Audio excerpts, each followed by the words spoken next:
Good afternoon. My name is Jah-Nhai, Parent Chief. Uh, I chose to do my paper on human trafficking, and I chose human trafficking due to the fact that it's such a sensitive and touchy topic, but it isn't really touched on in mainstream media.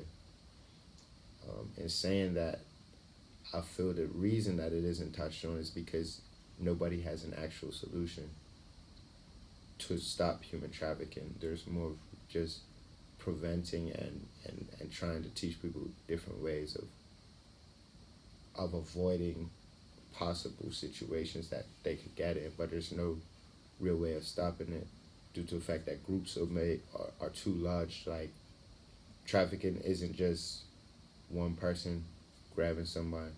It's an actual business. It's like a corporate business. It's saying that they have chains of groups of people, and people are getting kidnapped on a daily, and it's a this is an actual major issue that goes on not just in America, but throughout the whole world. And Texas is a very important spot for traffickers. Uh, Houston has one third of the trafficking population, human trafficking population down there, and that's because of how close it is to the borders of Mexico and Colombia and Central America, really, in which that is the capital of human trafficking. In saying that, I don't think we could take a disciplinary approach.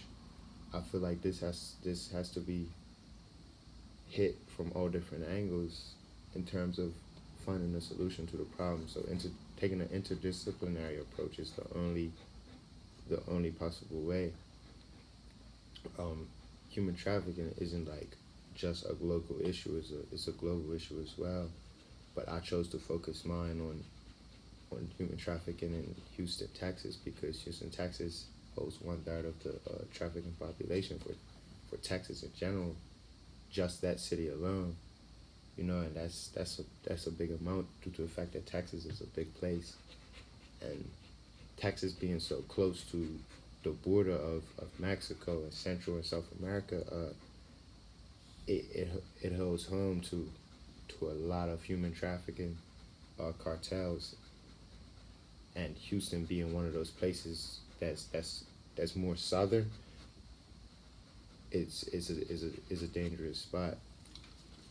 Houston, Texas has about 30,000 plus women that are being trafficked or forced into prostitution. Let alone, this isn't just local women. This is women that are trafficked from Asia, uh, so like China, North Korea, Philippines, Malaysia, um, Mexico, goes from like Central and South America, Colombia.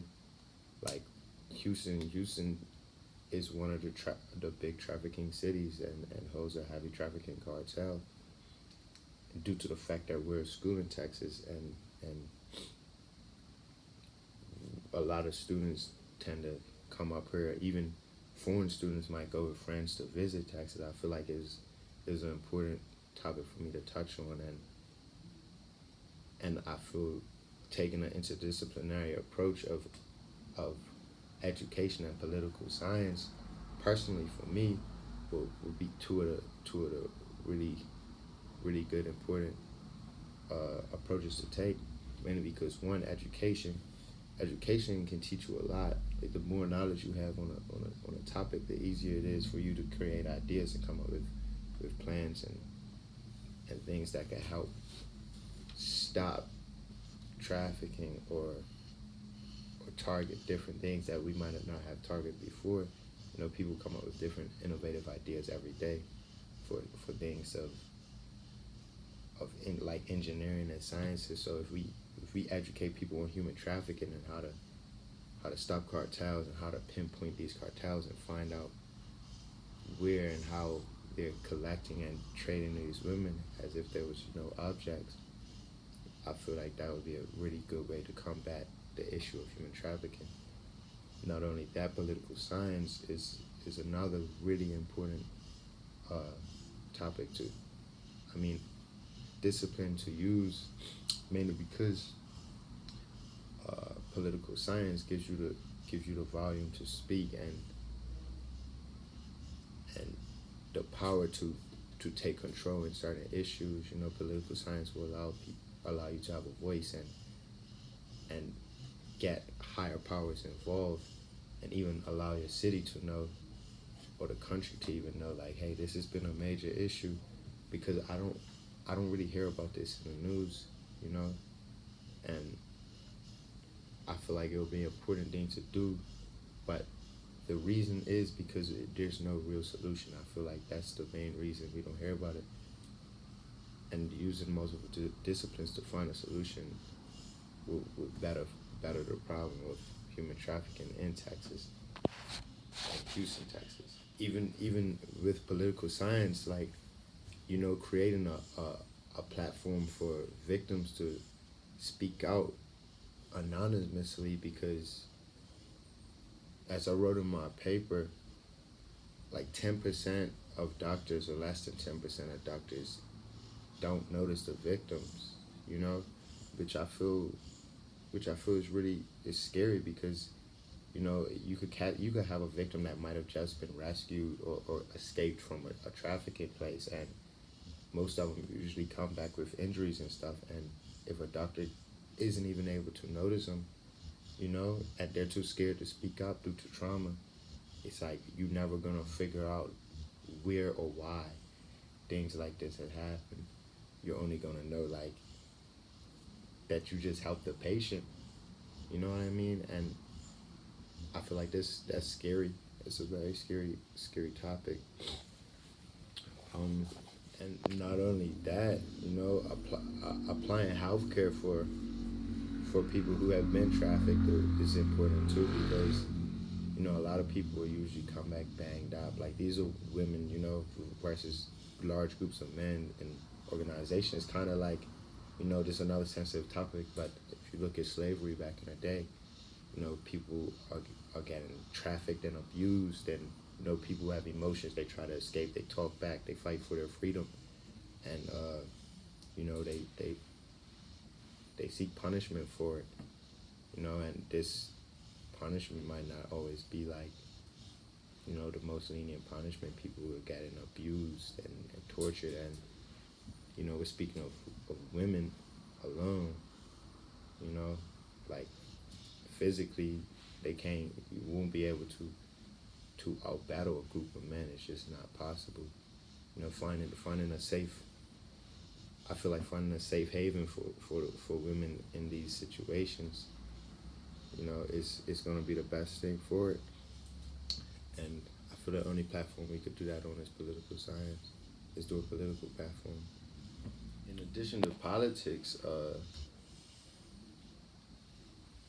policing police doesn't even know how to enforce the laws for trafficking. Like I said, this topic is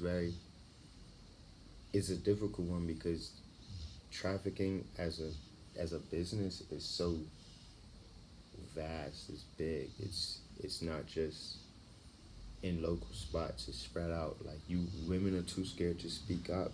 Not even just the women, but people in general are too scared to speak up, because most times the traffickers are anonymous, big groups, cartels. You know, you never know who could be watching you, what people are saying about it, and it's scary, it's dangerous, you know. And I feel like, you know, enforcing the right laws for the penalties of capturing people who are trafficking women, you know, not just giving them, let's say, 15 or 20 years, but like something that could shock them, like, hey, you might get 50 to life plus parole. I wouldn't say the death penalty, because I don't wish death on nobody, but I feel something that's along the lines that will really put a shock into to them. I feel it would kind of limit the amount of organizations that come around with trafficking. In conclusion, I think the next question is what, why, and how to stop trafficking. You know, I feel like education is a really important discipline, but maybe we're not educating correctly. You know, educating people to tell them that this is how you stay out of the situation of being trafficked. You know, it's okay. It's not a real solution, but it makes them feel safe. But we need an actual why and how answer to guide an actual solution. Um, I feel like, you know, we're using education, but we're not using it correctly. I feel like we need to educate law enforcement. You know, tell them, hey, this is where this is happening. This is where, this is why this is happening. This is how, and this is what's going to happen. You know, find a plan. I feel like being one step ahead of human traffickers is important, and I don't think that you know, in Houston, I don't think that the law enforcement are even there yet. You know, I feel like they're just figuring out the problems. You know, because it's right in front of our faces, like I said, but the women are scared to speak out due to the trauma that they've dealt with.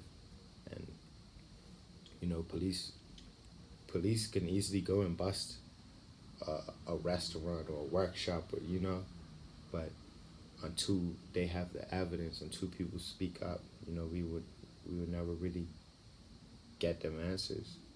You know, and I feel educating the police and educating, you know, people within the community, important people within the community, on why and how this thing's going down, how trafficking goes down in that area and different areas, not just in Houston, but like throughout the whole trafficking organization, you know, figuring out where and why and how is going to be the next important part.